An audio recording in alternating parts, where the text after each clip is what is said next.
That's it. I want everybody gone. Everybody is off the team. Except Ovechkin. You can stay.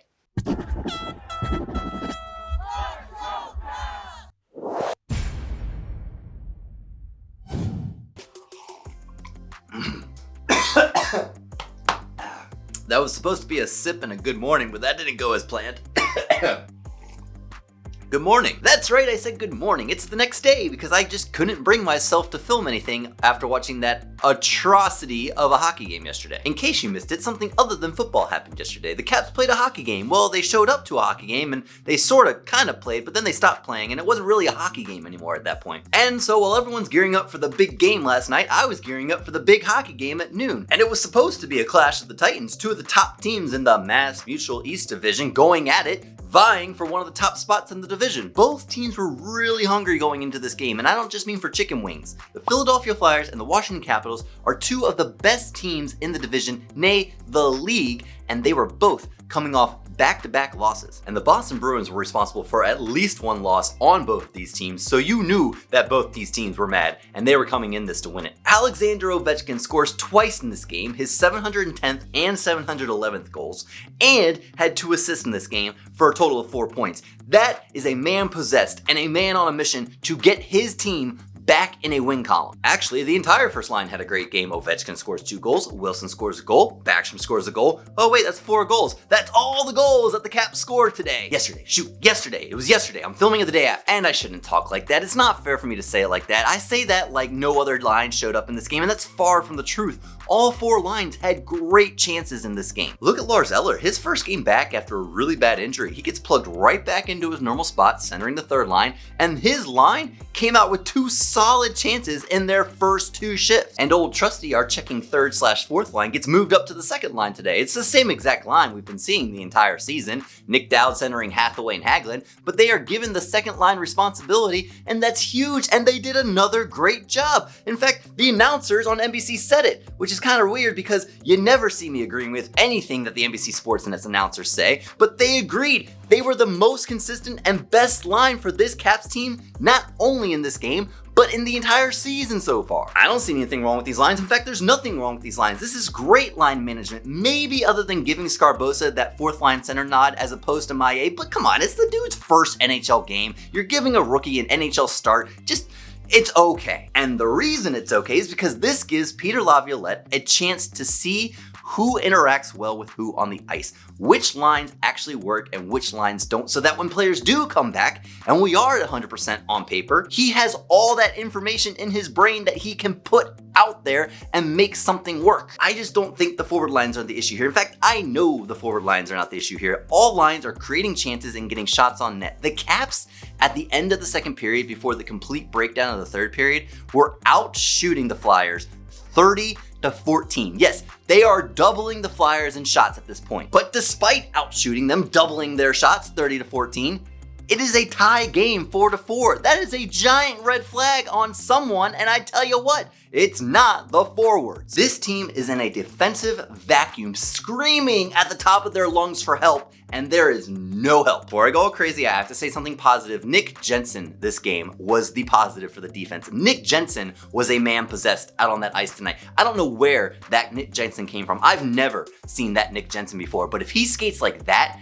every night, we will not have any issues. I just think, and I know a lot of people are thinking it, so I'm gonna say it, Orlov is the biggest issue on our defense right now. Dmitry Orlov has not looked good for a single minute of a single game this season. I know that's a really absolute statement, and I shouldn't talk in hyperbole like that, but I mean it. And I think having offensive-minded defenders is going to fit better into Peter Laviolette's system. With a system where defenders are activating very aggressively and pinching very, very often, I think having someone who is going to shoot on net more is going to be more valuable than someone who is getting beat to pucks, losing their assignments on odd man rushes, and just all around not playing a good game. And speaking of the game, let's talk about the game. The Caps go up early 2-0 in the blink of an eye, it felt like. Philly takes an early too many men on the ice penalty, and I didn't even see it happen. We went to commercial break, we came back from a commercial break, and boom, there's 2 minutes on the board, the Caps are on the power play. I'm like, oh, okay, cool. And in another blink of an eye, Ovechkin scores. He just rips it top shelf for his 4th goal of the season and 710th goal of his career. And it is the Alexander Ovechkin show, folks. Just 4 minutes later, Ovechkin comes storming into the zone, one-on-one with his defender, Myers. He does his patented curl and drag move, makes Myers look like an absolute child trying to defend that, and Hart is pinned against his post saying, shots coming, thinking that Ovechkin is going to try and rip one past him. But he doesn't rip one past him, and Ovechkin knows that he's thinking that. Ovechkin knows that Hart has to respect that shot. So what does he do? Instead, he goes cross crease to storming Tom Wilson down the other wing, and Tom Wilson puts it into an empty net. The Caps go up 2-0. And then I'm looking at the score sheet going, how did Backstrom get a primary assist on that? If you watch that replay, Backstrom is the Caps player crashing the net down the center lane. When that puck comes across the crease, he ever so softly, ever so skillfully, slightly touches that puck back to where he knows Tom Wilson is streaking down the wing. He gets a primary assist knowing that Tom Wilson is going to bury it into an empty net. And it is little things like that that just blow my mind at the skill and finesse that Nicholas Backstrom brings to this Capitals team and how little respect he gets for it from the rest of the league. But we're Washington Capitals fans. We're used to that sort of thing here. If it's not about Ovechkin, it's not worth talking about. Flyers are able to get on the board late in the period, and it's kind of just a scramble play. Actually, the biggest problem on this play is that John Carlson takes Vitek Vanacek out of the play. He sort of falls on top of him, and Vitek's not able to scramble back into his net. There's a shot on net that rings off iron, and when Brendan Dillon, who's in decent position, tries to clear it, he whips on the clear, and Scott Laughton is right there to just send it into an open net.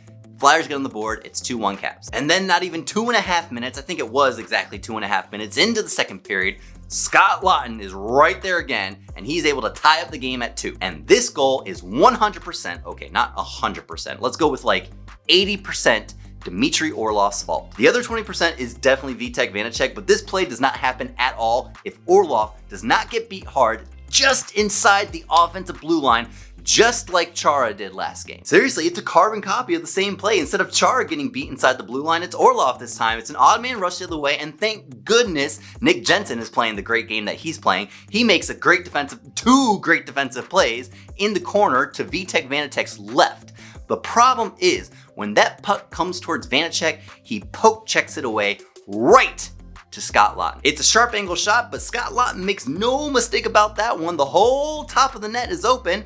Tie game 2-2. And just when things look their darkest, who's there to lift us up? None other than our captain, Alexander Ovechkin, the Great Eight. He is a man possessed in this game. I know I've said that like 3 times before, but he was. He was all over the ice on this shift. He finally makes his way back up to top center point, which we rarely see him there at all. And he lays a hard slapper on net from 80 feet out. Hart is not able to corral that puck. It trickles in past him. Caps go up 3-2. And if you're a Dmitry Orlov fan, I urge you turn this video off right now because the Flyers tie up this game because Dmitry Orlov loses his man and fails on his defensive assignment. It's just a typical 3-on-3 rush up ice towards Vitek Vanacek, and Orlov is the one. He gets caught. He gets caught between, do I step up on the shooter to try and take that shot away and take the lane away, or do I stick with my man and make sure he's out of the play and can't block any vision from Vitek? And guess what? He doesn't do either of them because he can't decide which to do. I know it's easy for me to say because I'm not the one out there doing it, but like, dude, pick one, because not picking either of them is worse than picking one and picking wrong. I don't know, when you look at these instances under a microscope, it's easy to overanalyze them and see what went wrong.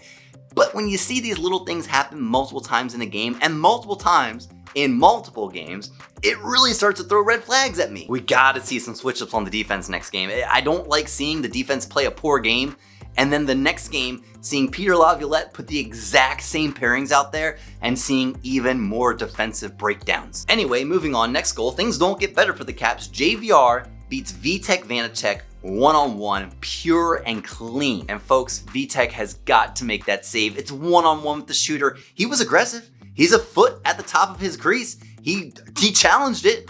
He did everything right except for make the save. And I gotta give a little credit to JVR on that shot. He put it right over the shoulder, right where it's super hard for a goaltender to get to.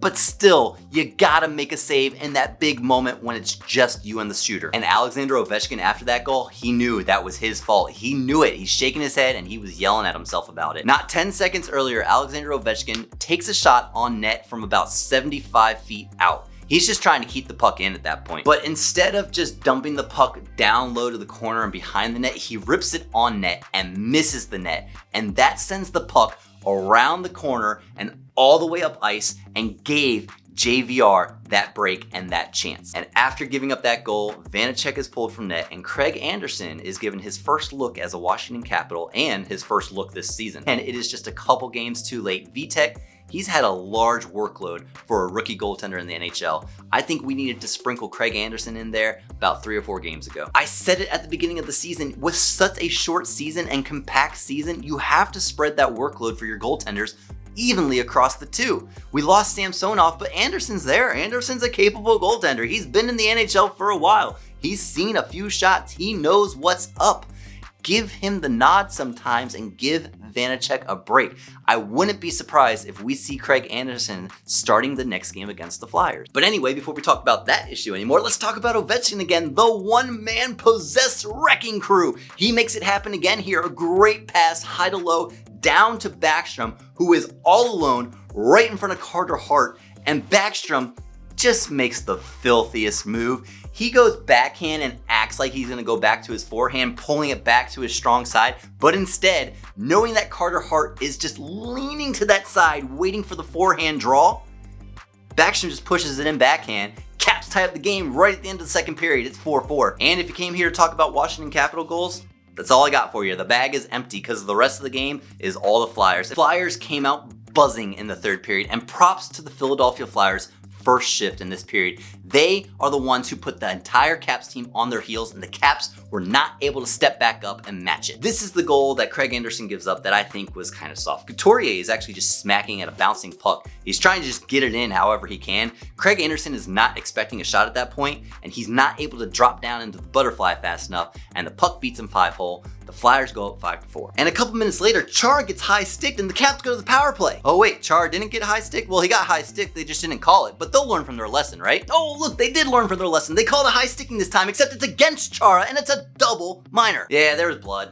This is just super infuriating with the officiating that's going on in this season right now. 2 identical penalties can happen in the span of a minute, and one will get called and one will not. How does that happen? You know, the hockey gods always usually even things out, but I didn't think they were gonna do it like that. Anyway, if there's been one consistency with the team this entire season, it's the penalty kill. The penalty kill is actually fantastic. We actually get more shots on this double minor penalty kill than the Flyers got. I think the Flyers only had 1, maybe 2 shots in the whole 4 minutes. Nick Dowd has a fantastic shorthanded play here. He is an inch away from tying this game shorthanded, and instead it just barely grazes off of Carter Hart's shoulder, and it's enough to keep the Flyers up. And if you're a Dmitry Orlov fan and you're still watching this video, I urge you very strongly to turn this video off right now. With about 2 minutes left in the game, the Caps are trying their hardest to tie this game. There are a lot of chances going Carter Hart's way, and I thought the Caps were going to do it. I really did. They played such a hard game. I mean,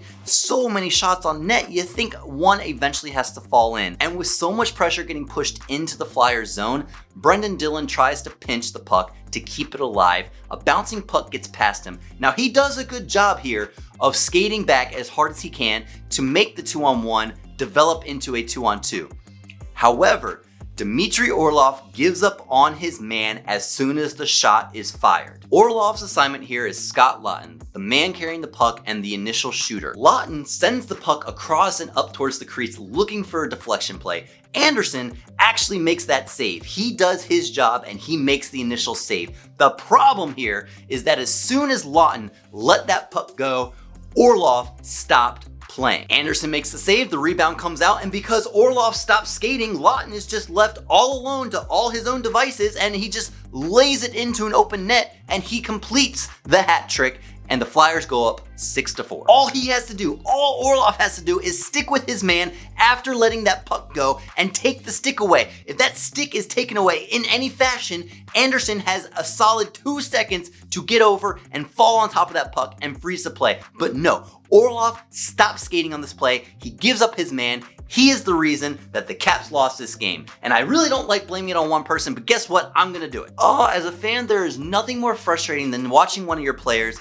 just stop and essentially just give up. And we all know how this one ends. Anderson is pulled, which why would you pull your goalie with less than 2 minutes left in a 2-goal game? This isn't the playoffs. It's not like do or die, you better score or you're out. All it really does is add insult to injury. I guess you could score 2 goals in a minute and a half, but it's not very likely. And all you're really ending up doing is padding the Philadelphia Flyers goal for statistic.